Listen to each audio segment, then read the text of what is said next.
Assalamualaikum warahmatullahi wabarakatuh. Nama saya Lila Amalia Nabila dari kelas 10C. Di sini saya akan menjelaskan materi tentang fisika. Yang pertama ada pengukuran. Pengukuran adalah kegiatan yang dilakukan alat ukur untuk mengetahui nilai suatu besaran. Pengukuran berdasarkan metode pengukurannya dibedakan menjadi dua. Yang pertama ada pengukuran langsung dan pengukuran tidak langsung. Pengukuran langsung adalah pengukuran yang dilakukan secara langsung di mana hasil langsung terbaca oleh alat ukur tersebut. Contohnya seperti mengukur buku dengan mistar. Yang kedua ada pengukuran tidak langsung. Pengukuran tidak langsung adalah mengukur besaran dengan cara mengukur besaran lain. Contohnya mengukur kecepatan gerak suatu benda. Maka besaran-besaran yang diukur adalah panjang dan waktu. V sama dengan S per T. Pengukuran berdasarkan banyaknya pengukuran dibedakan menjadi dua, yaitu pengukuran tunggal dan pengukuran berulang. Pengukuran tunggal adalah pengukuran yang dilakukan hanya satu kali. Pengukuran berulang adalah pengukuran yang dilakukan secara berkali-kali. Alat ukur dalam fisika. Yang pertama ada alat ukur panjang. Alat ukur panjang terdiri dari rolmeter, mistar, jangka sorong, dan mikrometer sekrup. Rolmeter merupakan alat ukur panjang yang dapat digulung dengan panjang 25-50 meter.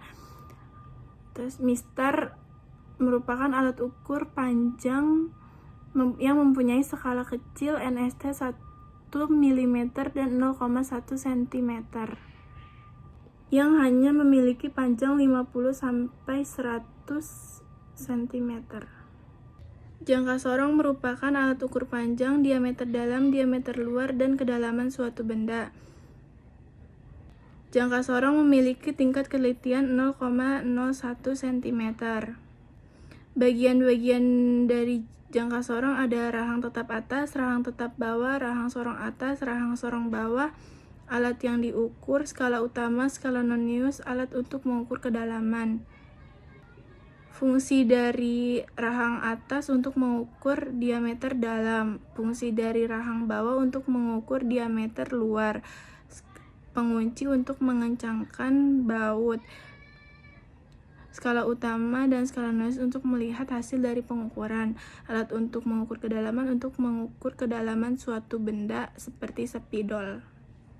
Mikrometer sekrup adalah alat yang digunakan untuk mengukur panjang dan mengukur ketebalan suatu benda.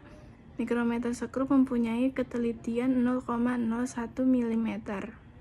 Bagian-bagian dari mikrometer sekrup ada rangka, poros tetap, poros gerak, pengunci, gigi putar halus, skala utama, dan skala nonius. Alat ukur massa yang pertama ada neraca analitis dua lengan.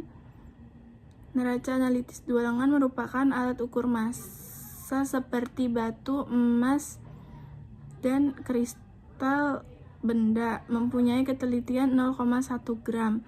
Yang kedua ada neraca pegas. Neraca pegas adalah neraca untuk mengukur massa benda dan berat benda. Neraca pegas memiliki dua skala, yaitu Newton dan gram. Alat ukur waktu ada arloji dan stopwatch. Alat ukur listrik ada amperemeter. Alat ukur suhu ada termometer. Di sini saya akan menjelaskan dari hasil pengukuran mikrometer sekrup. Yang pertama ada SU-nya 2,5, SN-nya 20. SU 2,5, SN 20 dikali 0,01 mm. Karena satuan dari mikrometer sekrup adalah milimeter. Lalu 2,5 ditambah hasil dari S kalian XN. Hasilnya 0,02 sama dengan 2,52 mm. Lalu dituliskan seperti ini. Besaran dan satuan terbagi menjadi dua, yaitu besaran pokok dan besaran turunan. Besaran pokok yaitu besaran yang satuannya telah ditetapkan terlebih dahulu untuk besaran-besaran lain. Besaran turunan adalah besaran yang dibangun dengan besaran pokok. Dimensi adalah cara suatu besaran tersusun atas besaran-besaran pokok. Besaran pokok dinyatakan dengan huruf tertentu dan diberi kurung persegi. 4 manfaat dimensi dan contohnya. Yang pertama, membuktikan apakah dua besaran fisis setara atau tidak.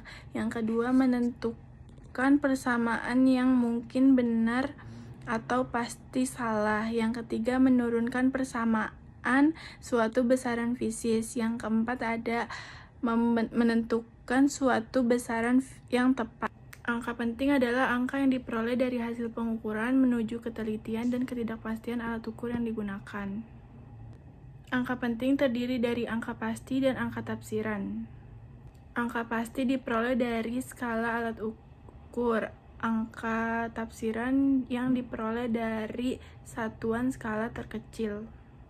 Aturan dari angka penting: yang pertama, semua angka bukan nol. Yang kedua, angka nol berada di antara angka bukan nol. Yang ketiga, angka nol di belakang angka bukan nol dan setelah tanda desimal. Yang ketiga, angka nol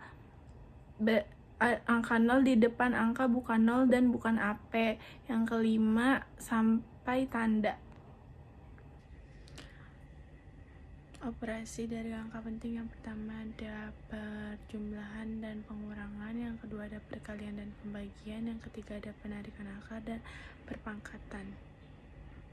Di sini saya akan menjelaskan dari operasi angka penting perjumlahan. Ini kita susun ke bawah dulu ya. 2,7679 di 0,0231 ditambah ini kan 10, ini 11,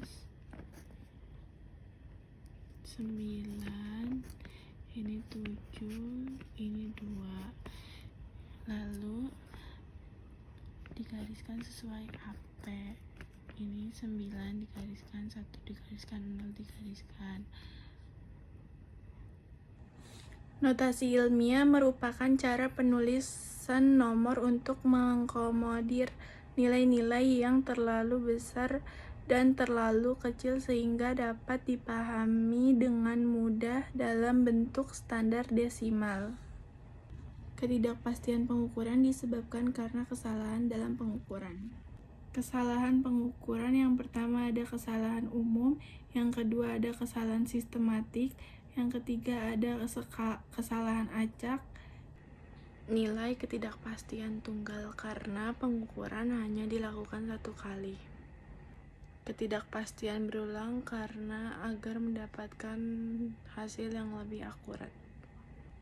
Ketidakpastian mutlak dan relatif adalah dua jenis ketidakpastian yang digunakan dalam pengukuran, dan jumlah angka yang boleh disertakan dalam hasil pengukuran ditentukan oleh ketidakpastian relatif. Perhitungan ketidakpastian adalah perhitungan yang melibatkan beberapa besaran hasil pengukuran yang mengandung nilai ketidakpastian. Cukup sekian materi dari saya. Wassalamualaikum warahmatullahi wabarakatuh.